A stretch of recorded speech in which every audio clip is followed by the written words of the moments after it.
Non-Big Three race winners of the last 10 years. This is depressing. It's been a hell of a ride not supporting Red Bull lately.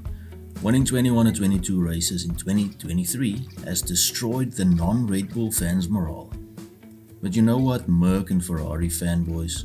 The few remaining non-colourful cows, little horsies or Team Toto fans in the world have been suffering a hell of a lot longer than you have. How much have we suffered? Let's have a look at the last decade. How many race winners were not driving Mercedes, Ferraris or Red Bulls? First up, there have been 204 Grand Prix raced from 2014 to the end of 2023. Ferrari have won 22, Mercedes have won 112 and Red Bull have won 66. So the big three have won 200 out of 204 races in the last decade. That's 98.04% of races. Ridiculous, makes you wonder how depressed the rest of us are by now. Before having a look at the 4 heroes that have defied the odds in the last 10 years, a season-by-season breakdown of the race winners may be a good idea. 2014, 0 other winners. Red Bull won 3, Ferrari 0 and Mercedes 16. 2014. When we all still believed McLaren or Ferrari could beat Red Bull. When we still didn't realize how dominant Mercedes would be for the next what felt like 10 million years, Mercedes dominated, winning the Constructors with 701 to Red Bull's second placed 405 points. Ouch.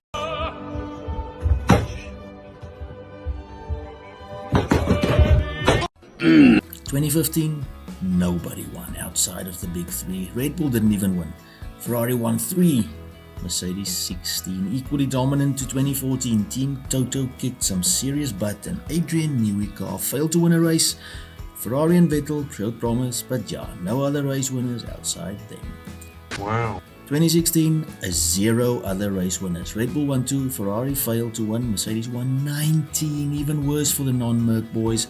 Of course, this was the year of the great happening, the year Rosberg beat Hamilton in equal machinery. Legendary. Nobody from outside the big three did squat though. Hell, even 2 of the big 3 did basically nothing. No. 2017, 0 other winners. Red Bull won 3, Ferrari won 5, Mercedes won 12. This was supposed to be the year of Vettel and Ferrari. And man, did he put up a glorious fight. But nope, Team Toto won, and outside the big 3, the best result was a 3rd place. Forget this, dad's cash. Lance Stroll in the Williams. That's it. No one else on the podium all year. 2018, 0 outside the big 3 winners. Red Bull won 4, Ferrari 6, Mercedes 11. A single podium for Tom Cruise light Sergio Pérez at Azerbaijan was the only light point for the non-big 3 as Lewis and Vettel fought it out and Hamilton won again for Team Toto. 2019, 0 winners outside the big 3. Red Bull won 3, Ferrari won 3, Mercedes won 15. Kvyat scored a podium, but did it really count? Was he outside the big 3 because he was racing for Toro Rosso, Red Bull's B team? Merc dominated. Old school fans cried as Williams and McLaren were rubbish and Ferrari were nowhere near the pace. 2020, 2 non-big 3 teams won races. Finally! The Italian GP Pierre Gasly won for AlphaTauri. The Sakir Grand Prix, Sergio Pérez won for Racing Point. Red Bull won 2, Ferrari 0, Mercedes 13. It finally happened. Someone else actually won a race and it happened twice. We'll look at those 2 wins after completing the summary till 2023. In 2021, again lightning struck. 2 outside the big 3 winners. Hungarian Grand Prix, Esteban Ocon won for Alpine. In the Italian Grand Prix, Daniel Ricciardo won for McLaren. Mercedes won 9, Ferrari 0, and Red Bull 11. Finally, a title battle as Verstappen and Hamilton tried their level best to kill each other. And finally, Team Toto were beaten to the World Drivers' Championship. Ocon gave the Alpines a win. Danny McSmiles gave McLaren our first win since what felt like the birth of Joe Biden. 2022. 0 outside the top 3 runners. Merc won once, Ferrari 4 times and Red Bull 17. So the happiness about Red Bull's pace was gone because now they were dominating and they just replaced Mercedes as the big destroyers. No non-Big 3 teams won anything. At least McLaren scored a podium. 2023, 0 non-Big 3 winners. Merc failed to win. Ferrari won 1, Red Bull won 21. Oh my gosh, Red Bull killed it, winning all but once, but the non-Big 3 started nailing podiums. Alpine, Aston Martin and McLaren got multiple podium finishes. Papaya power and hope for 2024. Now let's have a look at the legends that managed to beat the Big 3 in the last decade, a feat only those 4 drivers managed to achieve, and somehow Nikita Mazepin wasn't among them. Wow. The 2020 Italian Grand Prix, where Pierre Gasly became the first man in ages to beat the Big 3. He did it in an AlphaTauri, which is Red Bull B, but I'm counting it, okay? Most fans have a soft spot for Gasly, whether it's because the love Ricciardo shows the man Pierre Gasly! or because Red Bull so brutally sacked him. Most of us hope he does well, and when the 2020 Italian GP came around, it seemed like the perfect storm for the Frenchman. He became the first Frenchman to win a GP since Olivier Panis at the 96 Monaco GP. According to Wikipedia, and I quote, Gasly started the race in 10th, but gained positions due to a well-timed pit stop prior to a safety car, sent to retrieve the broken car of K-Mag. Lewis Hamilton, who led the race until this point, was given a penalty for entering the pit lane when it was closed. So he is human. Passing the lead to Gasly, who defended from McLaren's Carlos Sainz Jr. in the closing stages of the race. Racing Point's Lance Stroll completed the podium. This was the first race since 2012's Hungarian Grand Prix to not have a Red Bull, Mercedes or Ferrari driver on the podium. End quote. Gasly gave us hope, and he's never done it since. The 2020 Sakir Grand Prix with Sergio Pérez winning for Racing Point, his first victory. The year COVID so royally screwed up was feeling generous and gave us another non-Big 3 winner, Tom Cruise himself.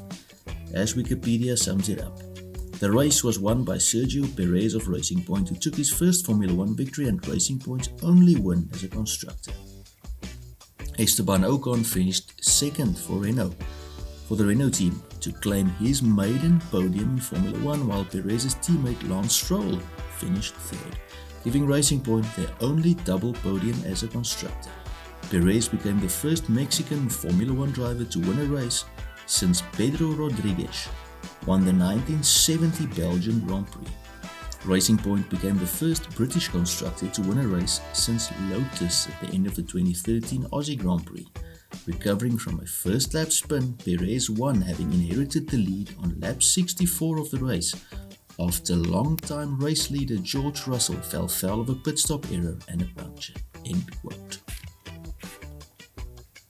For our third entry, we go to the 2021 Hungarian Grand Prix with Esteban Ocon winning for Alpine. We did a video about this race. That's how shocking of a result it was. Renault or Alpine haven't looked like winning since. I'll add a link in the description if you want to watch the video. Once again, my lazy behind turns to Wikipedia to tell you what happened. The race was won by Esteban Ocon for Alpine Renault. The win was Ocon's first in Formula 1, the first win for the Enstone-based team since the 2013 Australian Grand Prix, which I remind you was the one that Lotus won with the same team when they were just called Lotus. This team has changed names many times, from Renault, Benetton, Lotus, Alpine. It's been, But back to the quote. And the first win for a Renault badged engine since the 2014 Belgian Grand Prix, with Hamilton and Carlos Sainz Jr. completing the podium after Sebastian Vettel was disqualified from second. Pierre Gasly earned the fastest lap, while Williams scored their first double points finish since the 2018 Italian Grand Prix and their first points of any kind since the 2019 German Grand Prix. End quote. And for the last entry on our list, the 2021 Italian Grand Prix, Daniel Ricciardo winning for McLaren. The last man who has so far been able to thwart the Big 3. Smiley Ricciardo, the man who basically sucked both his McLaren seasons, and he managed to get it right that one time, and boy did he smash it in Italy in 2021. Everybody's favourite Aussie, potential toothpaste model Daniel Ricciardo was struggling, but for one fleeting race the man got that papaya power perfect. My Wikipedian friend describes it as follows. The 53-lap race was won by McLaren driver Daniel Ricciardo, who capitalised on a good front row start and an accident between Max Verstappen and Lewis Hamilton to take the race lead. Ricciardo was joined by Lando Norris in second, with Mercedes' Valtteri Bottas in third. It was Ricciardo's first victory since the 2018 Monaco Grand Prix, and so far remains his last race victory. In addition, the race was McLaren's first victory since Jenson Button's victory at the 2012 Brazilian Grand Prix, the McLaren's first 1-2 finish since the 2010 Canadian Grand Prix, and also McLaren's first win at Monza since the 2012 Italian Grand Prix. As of 2023, this was the final Grand Prix appearance for Robert Kubica. End quote. And that is it. 4 bleeding non-Big 3 winners in 10 years. 10 years! Surely 2024 is the year where McLaren continues their development and starts winning again, or potential Bond villain Lawrence Stroll stops trying to take over the world and gets Aston Martin to win a few. What are we gonna do tomorrow night? The same thing we do every night, Pinky. Try to take over the world. Either way, the non-Drive to Survive generation needs someone, anyone to step up. I may be moved to support Haas if they could provide a challenge to the Big 3, maybe. Okay, I will not support Haas, but it won't happen. I won't be put in a situation, but I can dream. I'm done now. I hope you've enjoyed my hard work. Researching this video took 700,000 hours of work for 89 little underfed Pakistani children in a cave with bad internet. So share the video and subscribe so I can get them better internet. Jokes aside, thank you for watching. God bless and goodbye.